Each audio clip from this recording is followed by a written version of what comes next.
Ouvert le vendredi dernier, le sommet de Johannesburg en Afrique du Sud a pris fin officiellement hier. La Chine promet aux pays africains une aide de plus de 200 000 milliards de francs CFA d'ici 2020. La Chine entend se positionner comme un partenaire. Grand Bassam a été désigné ville durable par l'Organisation internationale de la francophonie au cours de la conférence internationale sur le changement climatique qui se tient en France. Le Premier ministre Danek Ablan-Duncan a accordé une audience au président de l'entreprise Mera et Éléphant. Les échanges ont essentiellement porté sur la relance du dossier soja. Demain 7 décembre, cela fera exactement 22 ans jour pour jour que le premier président de la République de Côte d'Ivoire s'en est allé. Dans quelques instants, souvenir. Mesdames et messieurs, bonsoir. À ces titres, il faut ajouter la reprise effective du championnat national de football avec tous les clubs de la Ligue 1. Ce dimanche, cette deuxième journée a été marquée par la rencontre Africa Sport avec Mimosa. Score, 1 but partout. Voilà. Commençons par la coopération entre l'Afrique et la Chine, ouvert le vendredi dernier à Johannesburg, en Afrique du Sud. Le sommet Chine-Afrique a pris fin officiellement hier. On peut dire, au regard des engagements pris à l'issue de ce sommet, que la Chine veut se positionner aujourd'hui comme le principal partenaire commercial du continent africain. Alexis Ouedraogo nous en parle. Plus de 2500 sociétés chinoises sont implantées en Afrique. Elles couvrent de nombreux secteurs tels que les mines, le pétrole, l'énergie, la construction et les télécoms, pour ne citer que ceux-ci. En 2013, la Chine est devenue le 4e investisseur en terre africaine, derrière la France, les États-Unis et le Royaume-Uni. Les financements publics chinois en Afrique entre 2000 et 2011 sont estimés à plus de 50 000 milliards de francs CFA. Pékin a séduit de nombreux pays africains en leur proposant une offre spéciale, les services de ces entreprises et son aide financière. Une aide très souvent liée parce qu'il sert à acheter des biens ou des services chinois. La Chine n'est toutefois pas nouvelle sur le continent africain. Dans les tout premiers siècles, des explorateurs chinois avaient déjà posé leurs pieds sur le continent. Des communautés marchandes existaient en Afrique de l'Est. Mais la montée en puissance de la Chine sur le continent ces dernières années a été imprévisible, au point de susciter des controverses sur ses intentions. Les points de vue diffèrent, tant sur les motivations que l'impact de cette présence sur les économies africaines. Il reste toutefois important de distinguer ce qui relève des stratégies des gouvernants chinois et des décisions d'entrepreneurs qui seuls choisissent de s'installer sur le continent. Les Chinois entretiennent des relations commerciales sur toute l'Afrique. Les pays riches en ressources minières comme le Niger ou l'agroalimentaire comme la Côte d'Ivoire les intéressent. La Chine a trouvé en Afrique un marché important pour ses produits manufacturés bon marché, tels que les textiles, les chaussures, les biens de consommation et la technologie. Dans ce domaine, notamment de la téléphonie mobile, les entreprises chinoises ont remporté des marchés au détriment des Européens. Une victoire sur laquelle d'ailleurs Pékin ne compte pas s'arrêter. Et puis donc, après avoir participé au sommet Chine-Afrique, tenu donc en Afrique du Sud, le président Alassane Ouattara a regagné Abidjan depuis hier. Le Premier ministre Daniel Kablan-Duncan a accordé récemment une audience au président de l'entreprise Mera Éléphant, Michael Messer. Les échanges ont essentiellement porté sur la relance du dossier soja, un projet engagé par Félix Houphouët-Boigny, le premier président ivoirien, dans les années 70-80, dans le but de développer les régions du nord de la Côte d'Ivoire. Gabriel Zanilo. Mera Elephant Enterprise, encouragé par le chef du gouvernement, a investi dans la relance de la culture du soja en Côte d'Ivoire.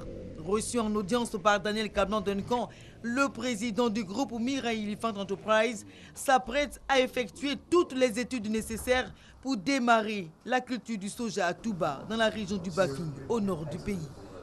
Nous avons été encouragés parce que nous avons vu, parce que c'est notre deuxième visite, nous avons d'abord fait une visite exploratoire au mois de juillet sur le terrain, qui nous a permis de nous faire une idée claire de la situation. Et nous nous apprêtons maintenant à lancer le projet en tant que tel. Le projet sera expérimenté sur une petite parcelle avec un investissement initial de plus de 2 milliards de francs CFA. Il va générer plus de 15 000 emplois directs. Un projet intéressant pour la région du Bafing, selon le ministre de la Construction, cadre de la région. Pour la réussite de la relance du soja, il y mettra à contribution tout le monde. Il est prévu la mise en place d'une société. Alors cette entreprise aura des actionnaires donc américains et des actionnaires ivoiriens. Nous ferons en sorte que des cadres issus de la région donc du Bafing, du Denguélé, donc d'Odiéné, puisque le projet va rapidement s'étendre vers le Denguélé, que des cadres issus de ces régions prennent des actions. Et nous avons déjà une liste de cadres prêts à être associés à ce projet. Cette fois-ci, le soja ne subira pas les effets inattendus du climat comme dans les années 70 à 80.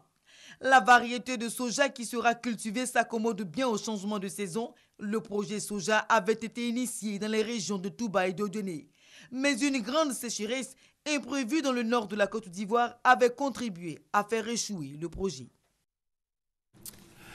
La Côte d'Ivoire a accueilli la 3e édition des Trophées francophones du cinéma après Dakar en 2013 et Paris en 2014. Cette édition 2015 a été marquée par la projection de plusieurs films pendant une dizaine de jours et la cérémonie de clôture avec comme invitée la première dame de Côte d'Ivoire, Madame Dominique Ouattara, qui avait à ses côtés des personnalités du monde, des arts, de la culture comme l'actrice Julie Gaillet et la star du petit écran Michel Drucker. Le représentant de la RTI, c'était Jérôme Kofi Abola.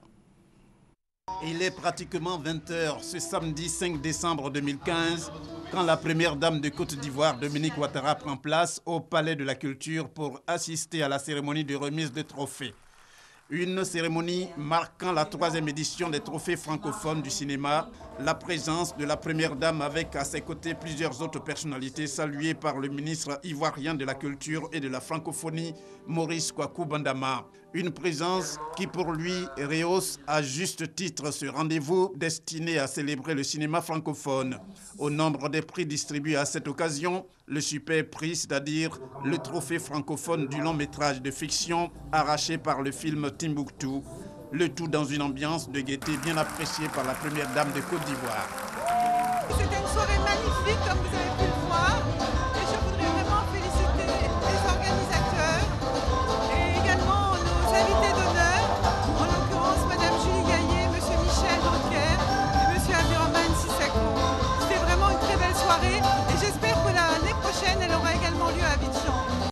L'Ivoirien Abdul Karim Konaté, qui a obtenu le trophée francophone de l'interprétation masculine, a dédié son prix à la première dame Dominique Ouattara pour tout ce qu'elle fait en faveur des enfants. Un tel honneur, l'épouse du président de la République, Alassane Ouattara, a indiqué ne pas y être indifférente. Ça m'a beaucoup touchée, j'ai été très émue et j'ai d'ailleurs remercié le jeune homme en le remerciant le jeune acteur et je lui ai dit que j'étais extrêmement touchée. Comme on le voit, cette fête du cinéma a été aussi la fête de la culture en général. Pour preuve, le succès qui a été le sien a été aussi celui de la musique avec la présence d'artistes musiciens, là pour égayer toute la salle et prendre rendez-vous ensemble pour la prochaine édition des Trophées francophones du cinéma.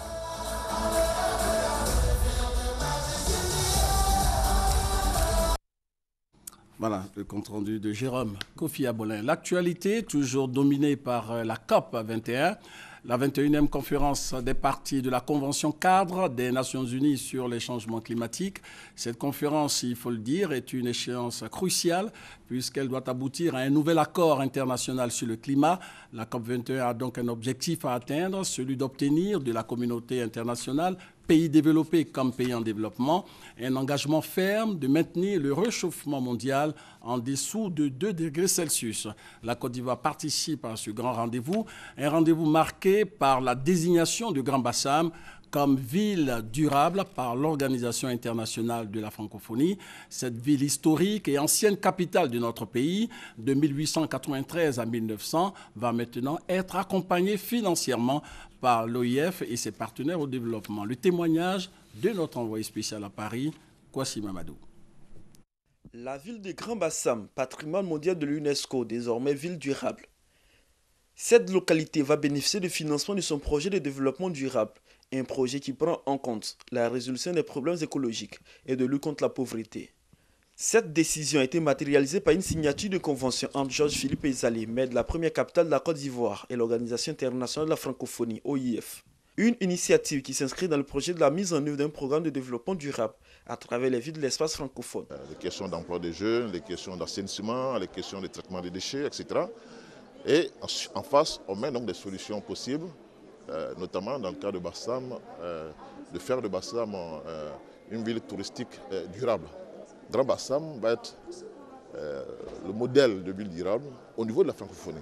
Je crois que c'est quelque chose de très important et donc va être accompagné en termes d'expertise, en termes de recherche de financement, en termes de mise en place de cadres réglementaires.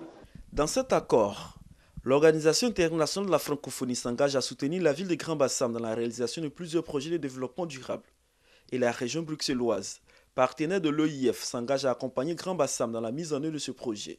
Cette année-ci, un financement de 250 000 € a été fourni et nous espérons pouvoir inscrire cette collaboration dans la durée, que ce soit sur le plan financier, mais également sur le plan technique, puisque la région bruxelloise dispose d'une certaine expérience en matière de processus de ville durable.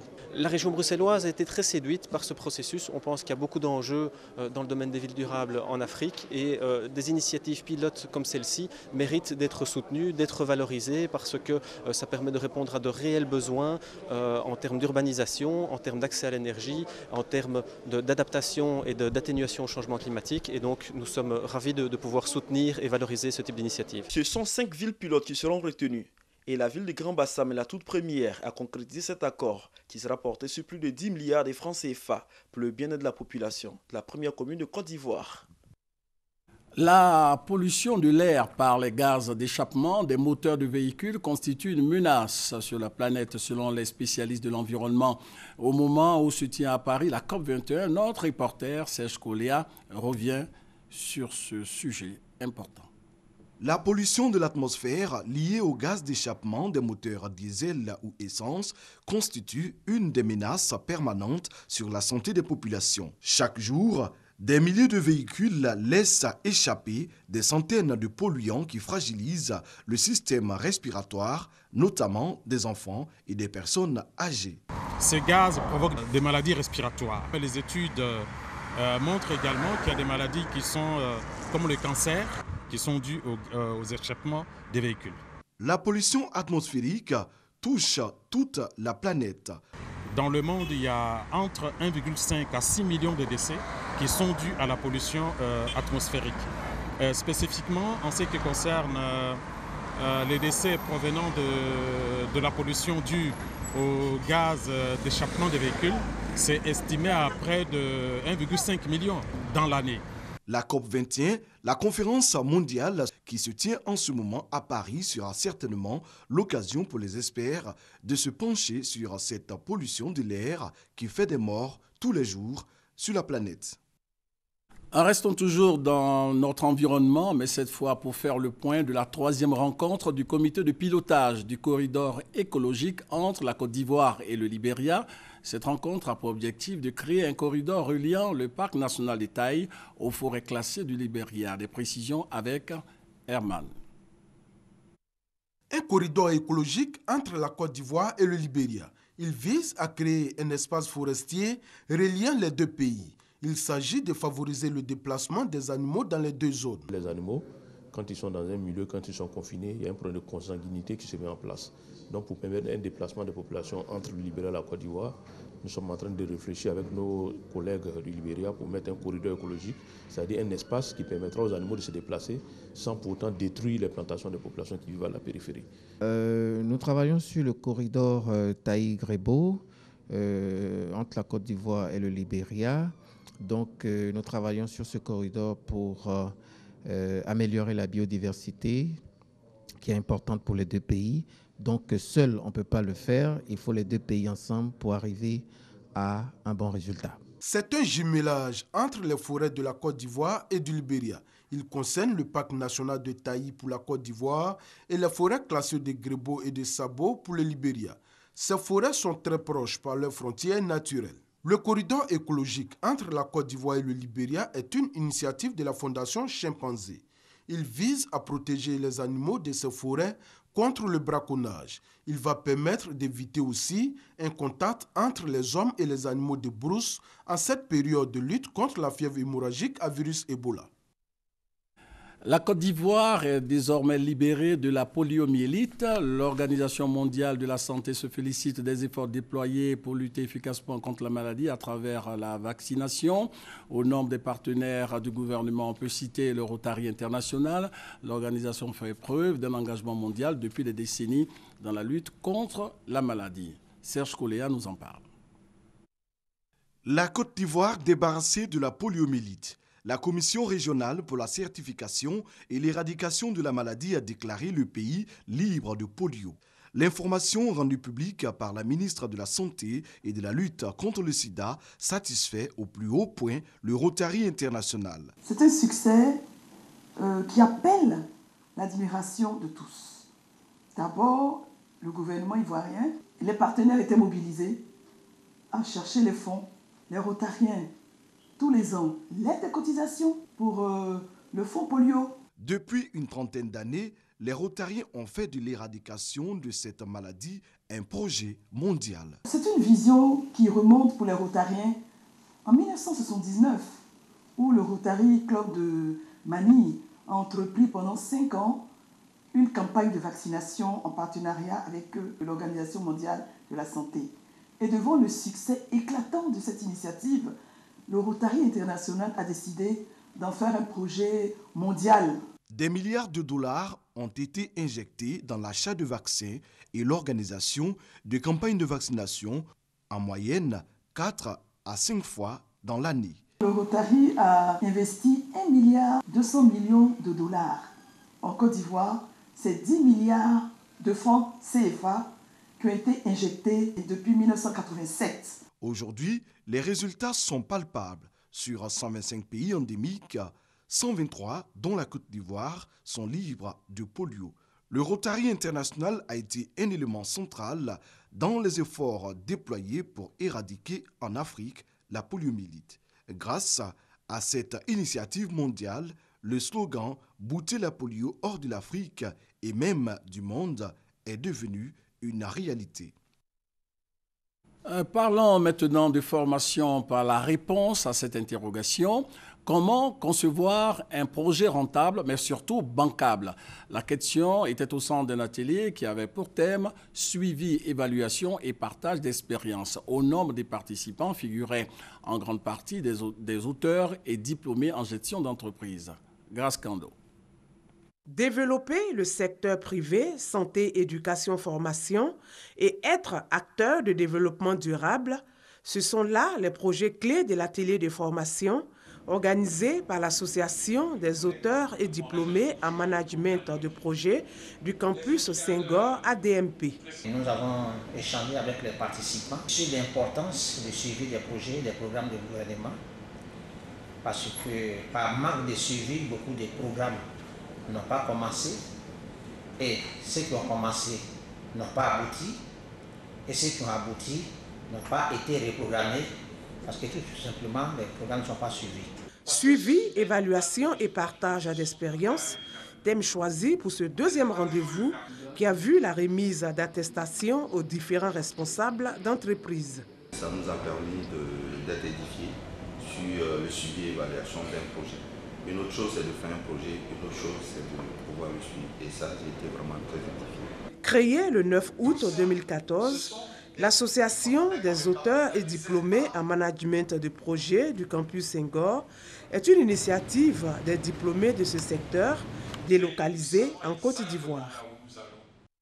Le programme éducation financière est une innovation du ministère de l'Éducation nationale et de l'enseignement technique, une façon d'apprendre la gestion financière à nos enfants.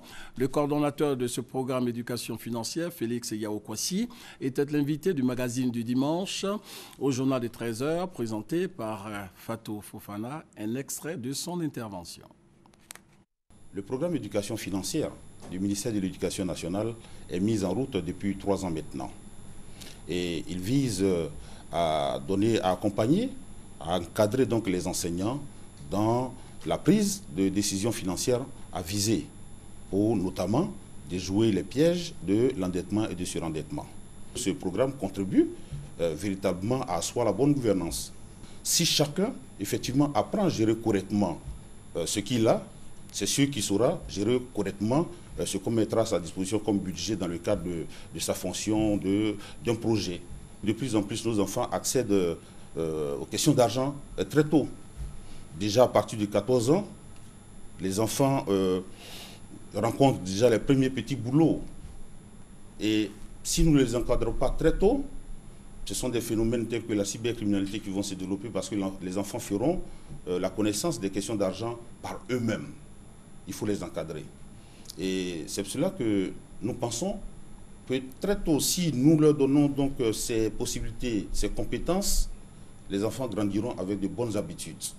Je voudrais inviter donc les Ivoiriens à parler argent avec leurs enfants. Il faut lever ce tabou. Il faut permettre à l'enfant de savoir ce que c'est que l'argent. Il faut l'encadrer au mieux pour en faire de lui un homme responsable. Voilà, c'était un extrait du magazine du dimanche. L'Assemblée générale de l'ONU a proclamé le 7 décembre, demain donc, journée de l'aviation civile internationale. Cette journée a été proclamée en 1994 par l'Assemblée générale donc, des Nations Unies et mise en exécution par l'Organisation de l'Assemblée civile internationale spécialisée des Nations Unies pour mettre en évidence l'importance de l'aviation civile internationale et contribuer à sa promotion. La célébration de cette journée a été observée pour la première fois le 7 décembre 1994, date du 50e anniversaire de la signature de la Convention sur l'aviation civile internationale portant création de l'OACI. Merci donc à la réalisation. En France, 3 semaines après les attentats de Paris, plus de 44 millions de Français étaient ce dimanche aux urnes pour le premier tour des régionales sous haute sécurité. Le parti de l'extrême droite arrive en tête dans au moins 6 régions sur 13 au premier tour des élections régionales. Le bloc formé par les Républicains, le MoDem, l'Union des démocrates et indépendants réunit 27% des voix. Le Parti socialiste et ses alliés arrivent en 3e position avec 22,7% des voix. Nous sommes dimanche, il est toujours bon de faire une escale dans le monde des chrétiens. La mission Discipline pour Christ par l'Évangile authentique a donné à ses invités les réponses à cette question: comment relever le défi majeur de la fin des temps? Grâce Kando. Selon les Saintes Écritures, le retour de Jésus marquera la fin des temps. La mission Disciples pour Christ par l'Évangile authentique d'Iseva ne veut pas être surprise par ce retour. Elle a organisé une conférence autour du thème « Comment relever le défi majeur de la fin des temps ». Le défi majeur pour tout homme, c'est de pouvoir emprunter le pont qui lie ce siècle présent au siècle à venir. Ce pont qui n'est rien d'autre que la personne de Jésus-Christ de Nazareth, Dieu fait homme, qui lui-même a dit qu'il est le chemin, la vérité et la vie. C'est de pouvoir s'assurer de l'authenticité de son salut. Et enfin, c'est de pouvoir donc assumer et remplir pleinement sa mission sur cette terre.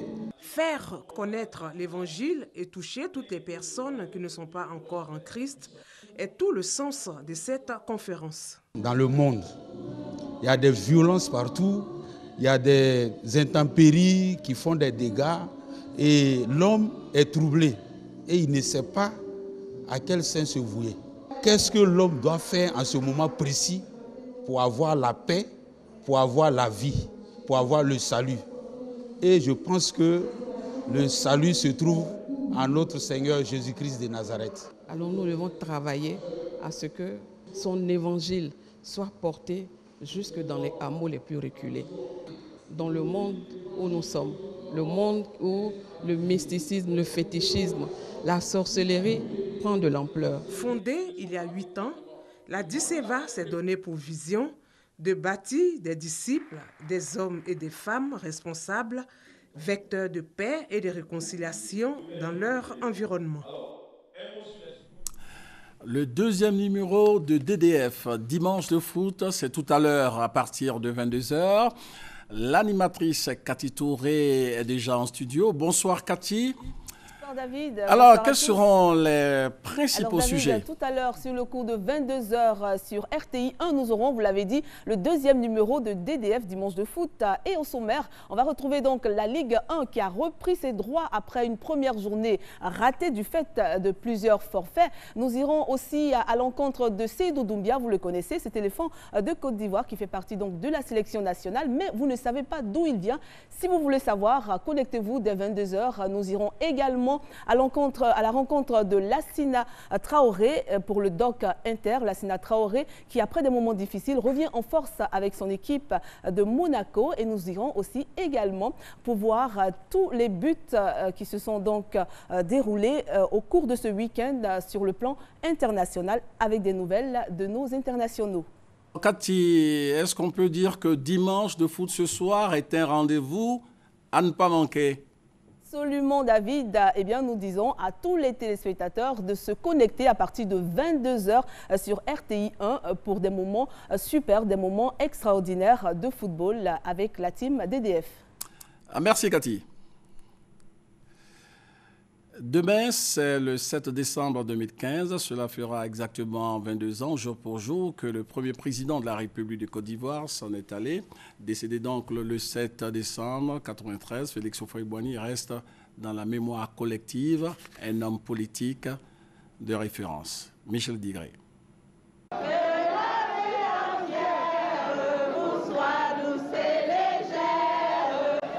18 octobre 1992, entouré de ses proches, Félix Houphouët-Boigny célébrait son 87e anniversaire, le dernier de sa vie sur Terre. Quelques mois après, son état de santé se détériore. Le 7 décembre 1993, Houphouët décède des suites d'un cancer. Sûrement l'une des pages les plus tristes de l'histoire de la Côte d'Ivoire moderne. Le monde entier converge vers Yamoussoukro pour saluer la mémoire d'Houphouët-Boigny. 24 chefs d'État africains et une imposante délégation française assistent aux obsèques le 7 février 1994. Un hommage à la dimension de la grandeur de l'homme.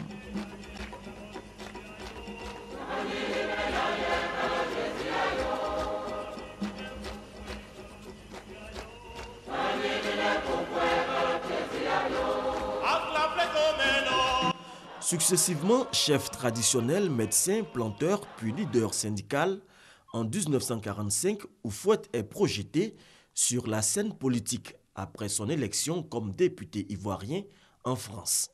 Ministre de plusieurs gouvernements français, président de l'Assemblée nationale de Côte d'Ivoire, maire d'Abidjan, premier ministre ivoirien et premier président de la République de Côte d'Ivoire de 1960 à 1993. Soit 33 ans passés à la tête de la Côte d'Ivoire pour bâtir un pays moderne et modèle sur les piliers de l'agriculture et celui de la stabilité politique. 7 décembre 1993, 7 décembre 2015, déjà 22 ans que Félix Houphouët-Boigny s'en est allé, mais toujours présent dans la mémoire collective, certainement avec l'une de ses plus célèbres citations, « Le vrai bonheur, on ne l'apprécie que lorsqu'on l'a perdu ».